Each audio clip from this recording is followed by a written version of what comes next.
Сайн байцгаана уу? Би ChatGPT-г өдөр тутмын ажлуудаа хөнгөвчлөхөд хэрхэн ашиглаж болох тухай хуваалцах гэж байна. Эхлээд имэйл бичгээс эхэлцгээе.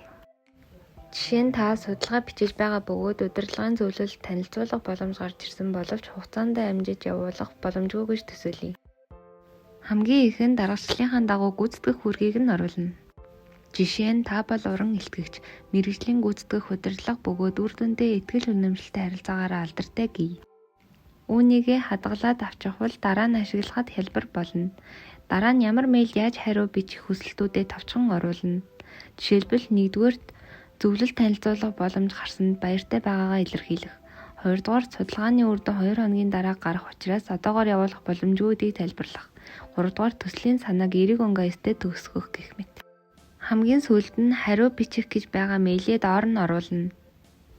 Ингээд таны мэйл бэлэн боллоо.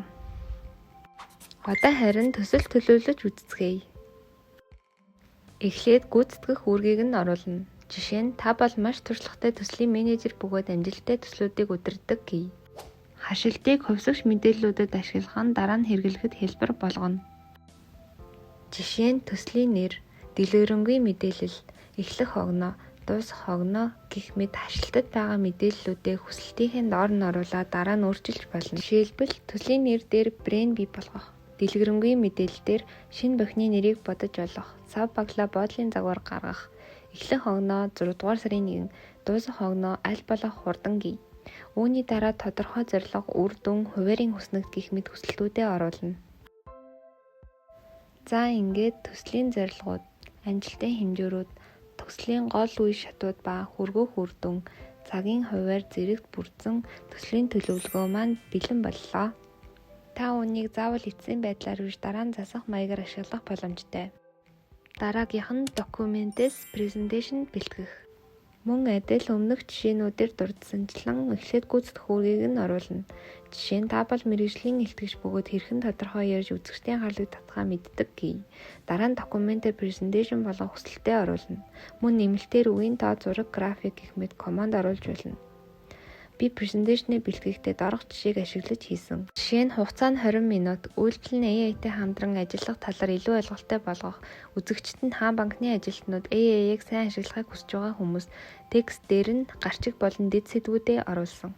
Ингээд нийт 10 слайдаас бүрдэх миний презентацийн тайм бэлэн боллоо. За ингээд хамгийн сүүлийнх нь сошиал медиа пост бичих. Эхлээд гүйцэтгэх үүргийг нь оруулна. Та өөрийгөө сошиал инфлюенсер гэж төсөөлөн хэрхэн уншигчдын анхаарлыг татхаа сайн мэдэх хүн гэж бодоорой гэе. Дараа нь юуны талаар яаж бичих товч мэдээлэлээ оруулна. Жишээ нь сэдвээр нь ажлын үр бүтээмжээ сүргээр нөлөөлдөг зүйлс, уншигчд нь хаан банкны ажилтнууд, ярианы өнгө, ухаалаг ба хошин гэх мэт. Ингээд их сурвалжтай мэдээллүүд болон өөрийн сэтгэгдлээс бүрдсэн пост маань бэлэн боллоо. Сүүлд нь их сурвалжаа баттай эсхийг шалгахын тулд холбоосуудаа шалгана. Жишээ нь эхний холбоос ажиллахгүй байна. Одоо хараа 2 дахьыг шалгаж үзье. 2 дахь холбоос нь ажиллаж байна. Энэ мэтчилэн бүх холбоосуудаа сайдар шалгаж үзэх шаардлагатай. Ингээд баттай их сурвалжтай таны пост бэлэн боллоо.